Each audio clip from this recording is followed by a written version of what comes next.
I would love for you to do a reading of Crank when you have a moment. Okay. Um, this is I don't know how, it's probably backwards, but this is my first novel, Crank. It's actually just turned 20 years old, but it was my way into writing for young adults. And it actually became a New York Times bestseller, which surprised everybody, including myself. But it's an important book. And I hope everybody actually will find a way, if they haven't already, to get a hold of it, a copy of it, and have a read, because I think it's a book that everybody should read, especially if you are a teen or you have teens in your life, because it really is an important book for young adults. So this book was inspired by my own daughter's walk with the monster drug methamphetamine. She was a straight A plus kid. She was not the kid you ever would have expected to go there. But just because of a few wrong choices, and we all make wrong choices, but sometimes those wrong choices take us way off the path, And for her, it was 25 years of addiction. She finally got clean after that, but it was a heavy journey for sure. So I'll read the beginning of it, because I think it kind of introduces you to her and to the journey. Flirt like a monster. Life was good before I met the monster. After life was great, at least for a little while. So you want to know all about me, who I am, what chance meeting of brush and canvas painted the face you see, what made me despise the girl in the mirror enough to transform her, turn her into a stranger, only not. So you want to hear the whole story, why I swerved off the high road, hard left to nowhere, recklessly indifferent to those coughing my dust, picked up speed, no limits, no top end, just a high velocity rush to madness. Alone, everything changes. Some might call it distorted reality, but it's exactly the place I need to be. No mom, Marie, ever more distant in her midlife quest for fame. No stepfather, Scott, stern and heavy-handed with unattainable expectations. No big sister, Lee, caught up in a tempest of uncertain sexuality. No little brother, Jake, spoiled and shameless in his thievery of my niche. Alone, there is only the person inside. I've grown to like her better than the stuck-up husk of me. She's not quite silent, shouts obscenities just because they roll so well off the tongue. Not quite straight A, but talented in oh so many enviable ways. Not quite sanitary, farts with gusto, picks her nose, spits like a guy, not quite sane. Sometimes, to tell you the truth, even I wonder about her. Alone, there is no perfect daughter, no gifted high school junior, no Christina Georgia Snow. There is only Bree. Wow. I love that. That took me back to when I first read it as a 13-year-old. 13's young, but it's not too young, especially depending on your life experience. And I try to talk to people about that all the time, that every kid is not the same. Their life experience is different. Their whatever has happened in their childhood is different, and so they all mature in different ways, on different levels, and you can't decide for one 13-year-old what's right or wrong to read and have that be right or wrong for the next 13-year-old, because they're so different. Absolutely. Totally agree. And this is a perfect opportunity to say I did find that book when I was 13 in middle school in the Bronx public school education system. And for everyone out there, I will be introducing Ellen. She just did that beautiful reading. But, for those that don't know, she is a former journalist, a poet, the New York Times bestselling author of 20 nonfiction books for young readers, 4 novels for adult readers, 2 middle grade novels in verse, and 15 young adult verse novels. After 6 decades in the West, as she said, she recently moved with her extended family and 2 German shepherds to a log cabin on 5 acres in Missouri woods. Also, she's the most banned author in the US right now. I'm Dinah Padilla-Vasquez. I'm a storyteller and writer from the Bronx, a journalist at heart, and I'm currently based in the DC area. I've been collecting all your books, Ellen, since I was 13. I have all 21 of them in the bookshelf to the left of me. And as you were reading, it's just automatic for me that I have been and always have been captivated by the poetry. And that's what got me hooked to Crank from the beginning. And your first novel was written 20 years ago in October, and your latest young adult novel was just published in Sync. And so, congratulations, and also happy birthday and happy anniversary to Crank. 20 years is a long time, and it is still having this impact on so many readers, young adults, and teenagers like I was at one point. And so, you mentioned that Crank was inspired by your daughter's drug addiction to crank, meth. And so it did become the number one New York Times bestselling tale of addiction. And you said it surprised you.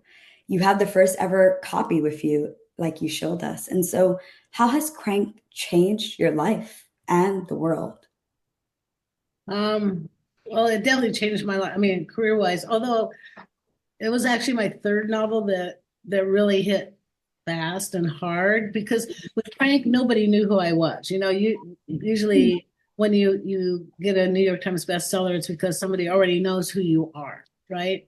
Crank was not. And it was a very small advance. It was, and that's why it surprised me because nobody, least of all myself, expected, the career arc that happened.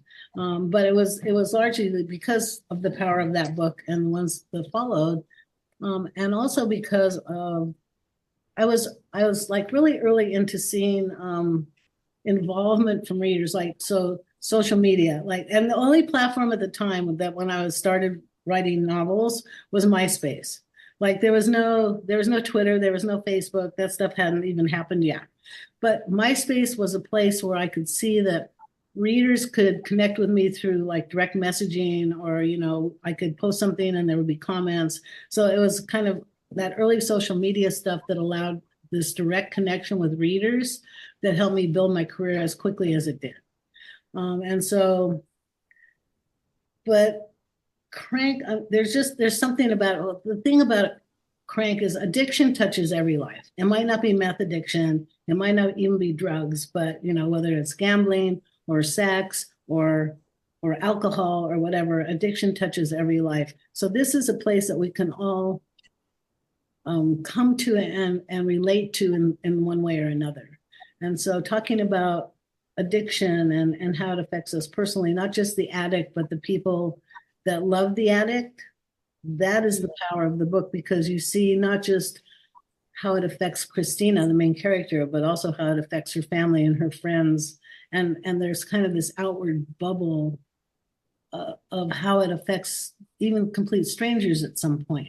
And that's how addiction is, you never know who it's going to touch or how it's going to touch them. Absolutely. And so, in speaking about that, then, what did Crank teach you? Because I'm sure it taught you so much about your career, but it also must have taught you about so much more than that, right? So I would love to hear about that.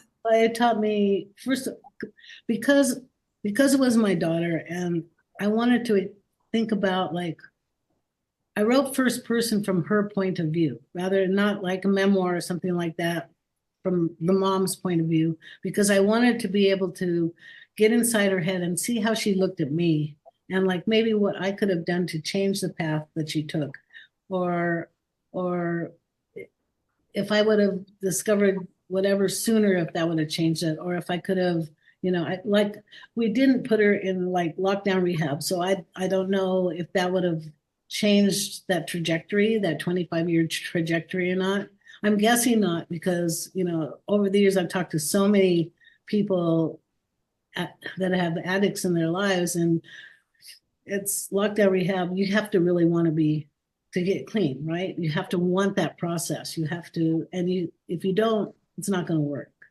And for her, she didn't have for a long time. Eventually, she did, which is good, but it took a very long time. Yeah, absolutely. Thank you for sharing. And my follow-up question to that is, How did writing the book help you better understand your daughter, better understand yourself as a parent? How did it help you heal?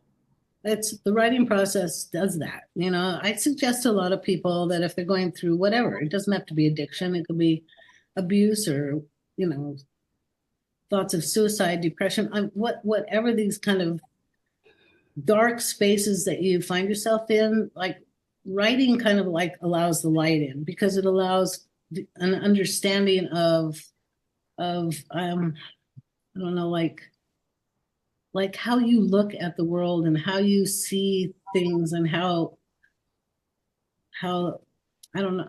I'm having a hard time saying what I want to say with this, but it it it kind of opens your brain up to like let the light come in and to let ideas come in and to let the thought process work because a lot of times your brain will lock up when you're just thinking about things and looking at things, but writing is a different process. So you can and if you can do it through handwriting, that to me is a whole different way of doing it on a computer, if that makes sense to you. It's Yeah, it's like brain to fingers. absolutely. No, I love that bringing, the writing process, the journey, putting your thoughts to paper really does let a light through and just opens up your mind and perspective. I mean, I personally have gone through that where I finally wrote something that I was feeling, especially as a teenager, writing poems and putting it on Facebook and getting reactions, and it really helped me sit with the feelings but also just feel. But writing And to helped. let them escape, because a lot of times we bottle them up and it's a way of letting them out. And you don't even have to always show that stuff to other people. It's just a way for you to process and to let it out. Yeah, 1,000%. Now I have to look for all my poetry notebooks and see what I tucked away. Oh gosh, how many years ago now? I don't even want to say. I'm inching 30. Uh, but thank you so much. And so, as I mentioned, you mentioned too, a lot of your novels have been in free verse, crank, sync, and so many in between. Why did you choose free verse poetry? I've written poetry since I was a little kid, and I've grown it. Like I worked with a poetry group for many, many years, trying to, and I look at formal poetry and lyric poetry and funny poetry, and I've written it all.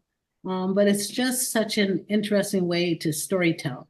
So what I write in my novels is narrative verse, so verse that tells the story, right? So it doesn't read necessarily like poetry. It looks like poetry on the page, but it still reads like fiction. What you'll find though, especially with Crank, my earlier novels, there's a lot of wordplay, where I put words on the page.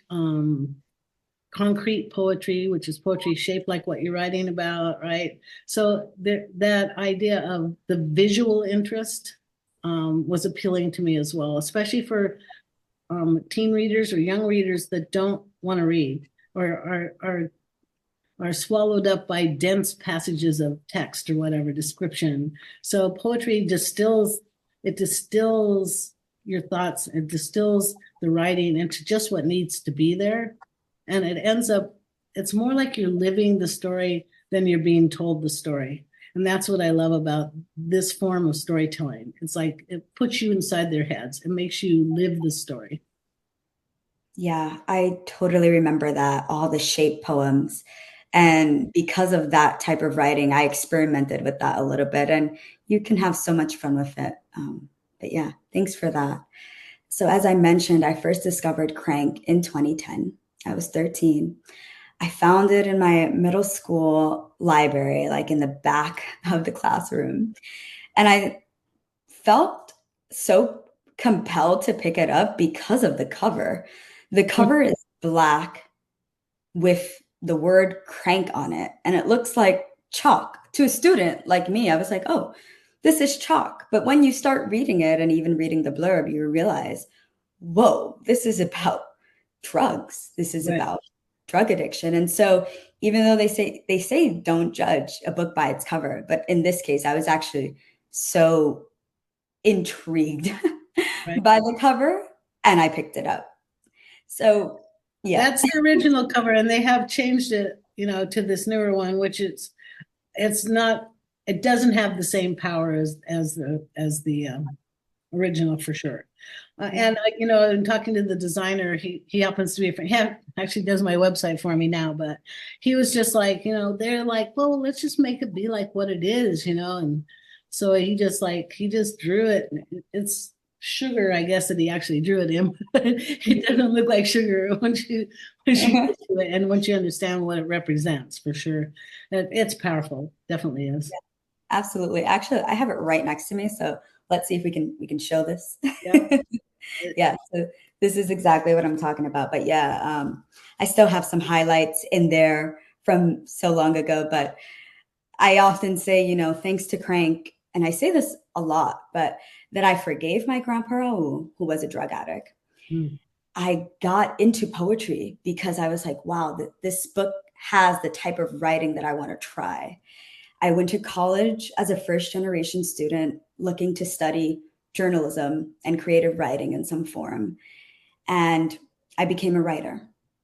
And Mm. so I say this because today, into 2024, Crank is banned. Even in the 2022-2023 academic school year, this is all according to PEN America, but Tricks ranks number 1 with 33 bans, Crank ranks number 9 with 23 bans, and Identical ranks number 10 with 22 bans. That's insane to me. I'm sure it is to you, but I'll let you speak to that. Like, what was your reaction when you first found out that And these books were banned? the book banning thing now, it's this current, so the book has been challenged. My books have been challenged over the years, but it was always like a parent found their kid with my book, and then they wanted to know what it was about and might find themselves concerned about it. But then it could become a conversation between the reader and their parent, or myself and their parent, and to talk about like why I was writing about what I'm writing about and why the book's important. What's happening now is not that. What's happening now is it's a political movement, actually, that's designed to cripple public school education.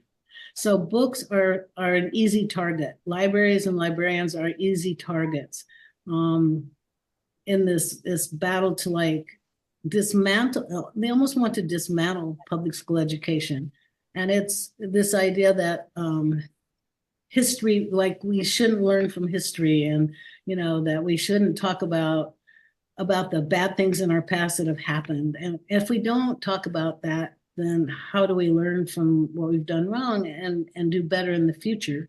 And it's to me, it's sad that, because who's being really hurt by it are the kids. It's not, they're not hurt. I mean, they're hurting me some. It's this idea that banning your books is going to make you get really rich because everybody wants to read them. That's not exactly how it works. What happens is that there are people that need the books that can't find them. And it's not just school libraries now. The book bans are happening in public libraries, which are supposed to represent everybody, right? And a lot of why people are banned, why they want books banned, because they have LGBTQ content, or they're written by or about other races or other genders or whatever, this idea of others. And instead of embracing the humanity of all people, they want to keep us at each other, and because that's how power is maintained, is when they control you and they keep you mad at each other. And so I'm hoping that we can return to the time where we remember that we're more like than not, that we're all human, and that really the real goal that most everybody wants is to love and to be loved. And if we can just get back into that space and remember that, let everybody love who they want to love, how they want to love, and just embrace the love part of that. Yeah. So what's happening with the book bans, it's concerning to me, because, and over those years I have gotten, I'm not kidding you, I'm tens of thousands of messages, emails. Once upon a time, they were handwritten. Sometimes I still get handwritten ones. But when these young people are coming to me and they're telling me your book saved my life, and they're not being hysterical about that. They mean that. They mean they didn't think that they were okay like they were. They read one of my books and they decided they were okay like they were. You know, if the kids, there's still kids that need that, and if they can't find those books, that's a problem. That's a real problem. Absolutely. Yeah, I totally agree. People need to see themselves in these books, right? I mean, for me, I didn't, maybe I didn't see myself, but I saw my grandpa and I understood why he was an addict through your books. And it just expanded my mind, as we talked about before, in a way that if I hadn't read that book, who knows? Like maybe I'd still be mad, right? Maybe I'd still be angry, not understanding why it is addiction takes people away from their families and their lives, right? It's about empathy, and empathy for some of these book banners, they actually out there, why would you want your kids to have empathy? And it's like, well, why wouldn't you want your kids to have empathy? Why wouldn't you want to have empathy? I don't understand the desire to hate, and so I'm fighting the bans pretty hard, and it's exhausting. It's for sure exhausting. It's like every day there's a new one, and you have to send statements, and you have to encourage people on the right side of this issue to show up to their school board meetings or to show up at their library board meetings or whatever, because they need to know that people still want these books, not just my books either. There are a lot of books. There's a list, and there are quite a few books on that list. Yeah, absolutely. And I'm just, I'm honestly I'm taken aback by this because I really can't believe that in 2024, books are being challenged and taken off shelves. And just as you mentioned, young people that need them don't have access to them. And so I wonder, how have these book bans impacted or changed how you decided to continue writing or get published, if at all? Did it inform that process? It's so because it's pretty well, I will say this. My last two books before most current book is a young adult, but before that, I wrote a couple of middle grades because then I didn't have to think about content and how far to push the content value or whatever. Those books are also, they're not like haha middle grade books. They're deal with important subject matter because kids that are 12 or 13 years old are going through stuff too, you know what I mean? But there's no content that could be considered controversial. There's nothing sexual, there's no cuss words, there's none of that stuff in it. Those two books have also been banned in states like Florida just because my name's on the cover. See, and this is the definition of censorship. They're not just talking about content in books now, they're talking about my name being on the cover, and that defines censorship, especially when a school board, which is a governmental agency, is responsible for book bans. That's the government censoring an author. And so you have to keep fighting that. It's so anti-First Amendment, But with Sync, so when I went back to Sync, which is my latest book, it's about twins separated by the foster care system. And so it follows them through placements. One of them ends up in the juvenile justice system because he finds himself in lockup a couple of times. The other one ends up homeless on the street for a little while.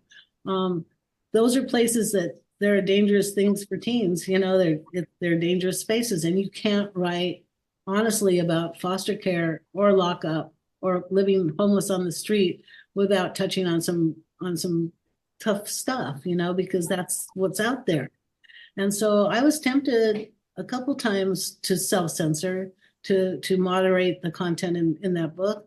But then I've always made a pact with my readers to write honestly and truthfully about whatever I'm writing about, to write the way things really are. And so I stopped myself from self-censoring because I have to fulfill this pact I have with my readers, and the book there's some tough stuff in there too, but there's beautiful stuff in it too. And that's the thing with all my books. There is tough subject matter, but there's love and there's hope and there's all the good stuff that happens too. It's not just the bad stuff. And also, if I can encourage my readers, my young readers, to know that they can make it through. Everybody's life is going to have painful, periods, right? Things that are going to happen that are not pretty, that are sad, that are, make you mad or whatever. And that's real life. And you have to push through those times and get to the other side, because that's where the light is. There's light after the darkness. There's joy after the pain, but you have to keep going all the way through, and you have to go through the process, and then you come out the other side and you grow stronger from it. You can let that stuff take you down, or you can decide to grow stronger. And I'm hopeful that my books help young people grow stronger from those times in their lives that are painful. Thank you. That was really beautifully said. And you're absolutely right. Your books, yeah, they can be a little vulgar, right? A little controversial to some folks, but they're also just straight up compelling and real. And it's about real life challenges, right? We can't shy away from the things that happen outside of our home. There's so much violence. There's so much bad stuff in the world, but also at the end of the tunnel, there's really things to look forward to. And your characters go through that.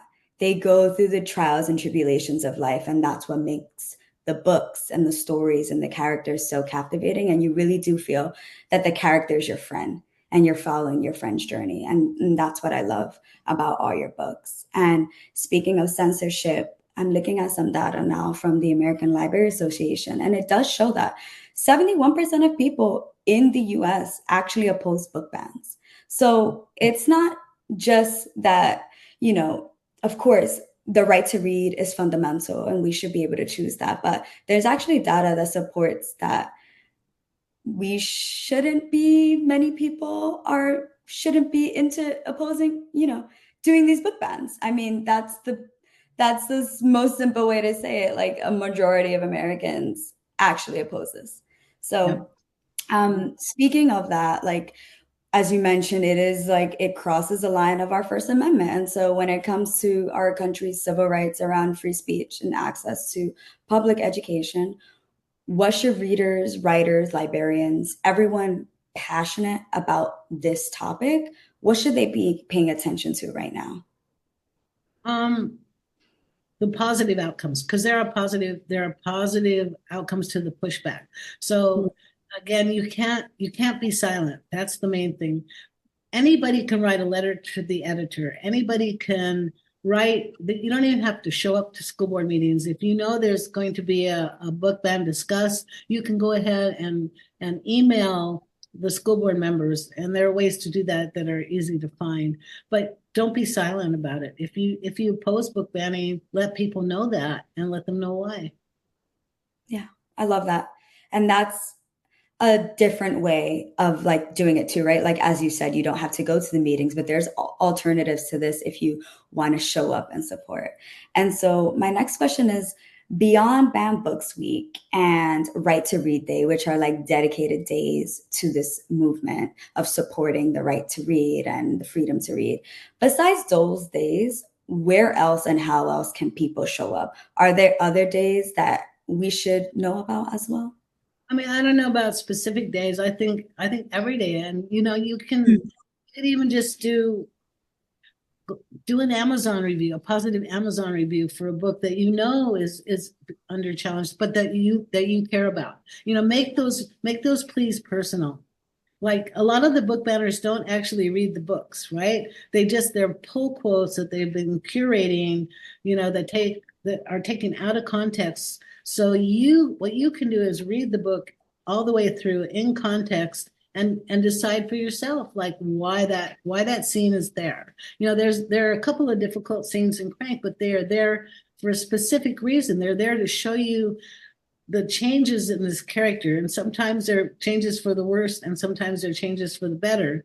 but sometimes it takes a difficult scene to even change for the better. And so everything that I have in my books is nothing's there just to be controversial. It's Mhm. not trying to get banned. I'm not trying to put extra cuss words in a book or whatever. There are characters that would never swear, and there are characters that are going to swear every day, just like any people in your life. There are people that use the F word because they like it. I mean, personally, I don't have a problem with it, but I know there are people that do, but I don't just put it in my books to have them there, and I don't just put bad content in there just to have it there and just to be provocative or whatever. It's there for reasons. And if you don't read the book all the way through, you're not going to know what the reason is. So that's one thing you can do. And then go in and on the other side of all the bad reviews that might be popping up, put a good review in, because every author needs good book reviews for sure. I love that. That is great advice and also a way to get involved. If you're interested in this beyond, show up where you can, but also here are the alternatives too. And so, question for you then is like, then are you reading any banned books right now? Do you want to be reading some titles that you haven't gotten your hands on yet? I am reading. I don't know if it'll be better. I'm reading a book by my friend A.S. King, Amy King, and it's like she writes this really weird out there out there stuff. This one's called Pick the Lock, and it's really weird and out there. I don't know. I haven't read enough of it yet to know if it's going to be banned, but it could be just because I don't know. It's so interesting. So I'm reading that, and then I try, but I'm writing too. So I try not to read a lot when I'm writing a book because I don't want to like accidentally like leak somebody else's style or something through in what I'm writing. You know what I mean? So I will go back to reading her book when I get this one done, which should be very soon. My editor's like, it should be very soon. That is amazing. So yeah, I did read somewhere either on your Facebook or newsletter that you are already working on the next Yeah, book. it's another middle grade, and it's because I was adopted, and my husband and I have adopted. It's a book of a middle grade about a 13-year-old girl who doesn't know where she came from, and she's really struggling to find answers to those big questions that you have as adoptees. Yeah. Only she's decided that maybe she's gonna try out being a bad girl, because she's always been like the good girl. And well, maybe genetically I'm predisposed to being a bad girl, only she's not very good at being bad. It's a lot more effort to be bad than good, right? Could be. Possibly. Well, thank you for sharing. I look forward to adding it to my collection, although at this point, I'm gonna need a bigger bookshelf. That's fine. That's Can't a hear you. so at this point, we're like towards the end of our conversation, but I did want to ask one of the bigger questions, which is then, what is your message to the world then about the need to stand up against book bans, especially young people, your audience who are the young readers, really, really into your books?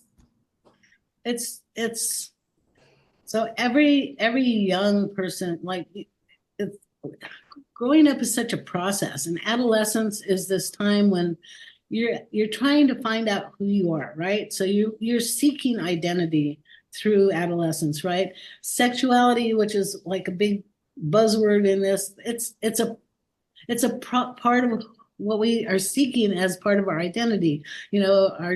Our gender identity, our sexuality, our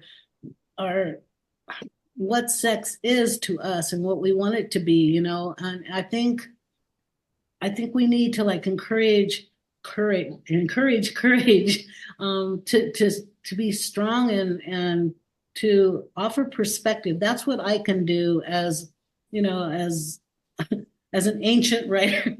I can bring decades of perspective to a very narrow space where a young person lives, and give them, like, if you make this choice, that's a possible outcome. And is that what you want for yourself? Or would you make a better choice? And they're going to decide, they're going to make those decisions. All we can do is to encourage the best choices, to show them outcomes, to talk about outcomes, and to let them make those decisions for themselves because they're going to anyway.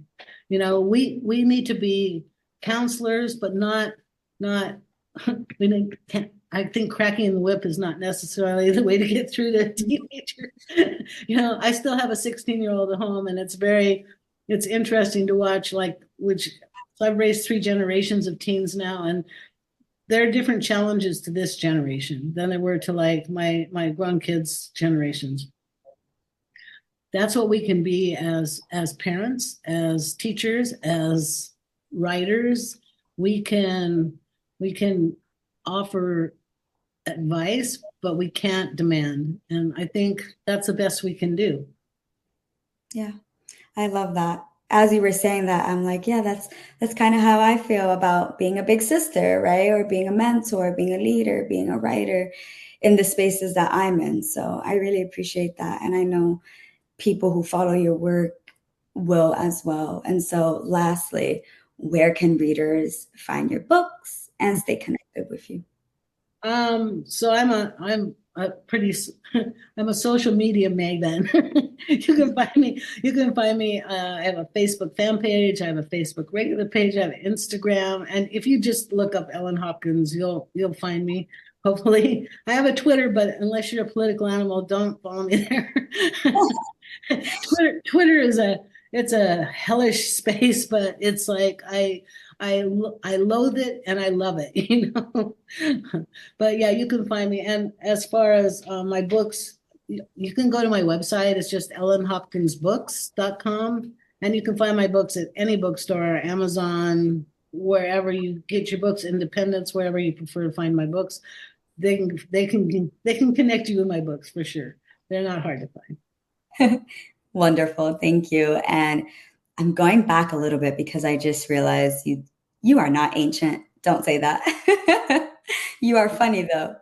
And another thing that I am backtracking on now is you did mention, so Crank wasn't your first novel, but you had 2 other ones that are out there. Crank was my first one, but the first one that really hit the New York Times list that resonated was Impulse, which was my third one. So I mentioned MySpace, right? So I was Yeah.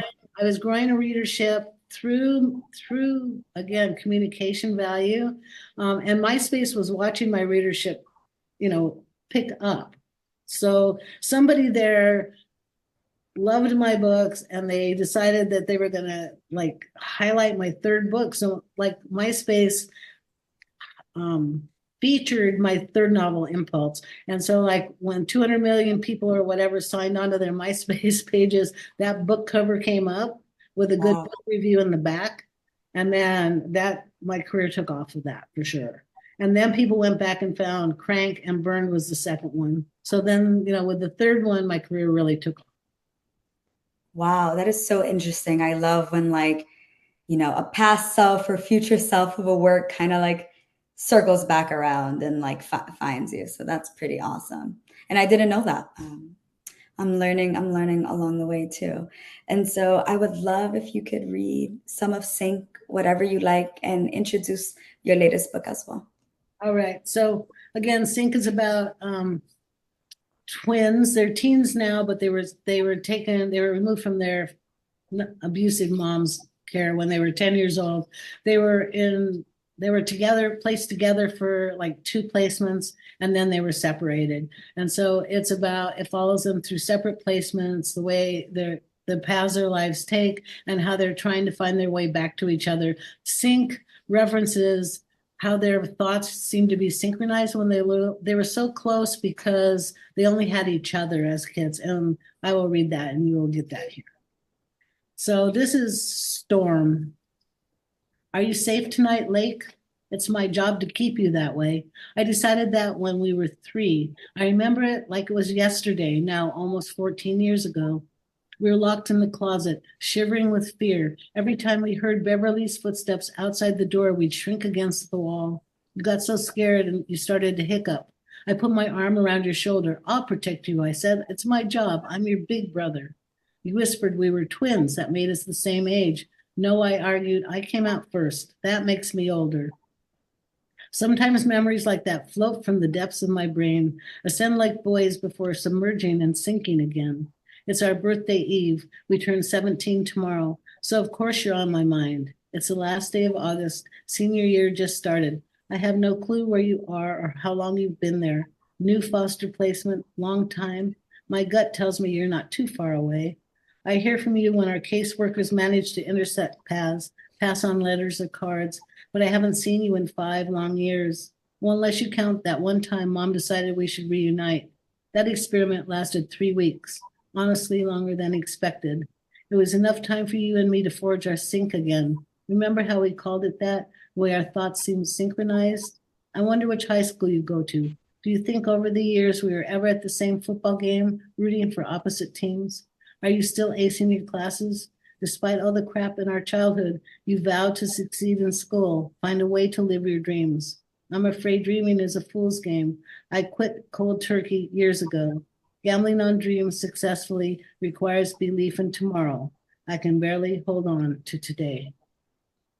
Wow, love that. I am speechless. I can't wait to finish Sync, honestly. It is, I want to read it with what I say con calma, like relaxed and just no distractions. And my highlighter for for old time's sake. Amazing. Well, thank you for being here. Thank you for sharing your wisdom, advice, and calls to action as well for those listening. This is Ellen Hopkins. And again, this conversation has been an honor, a joy, and I'm grateful for your time. Thank you for letting me be here with you. Thank you.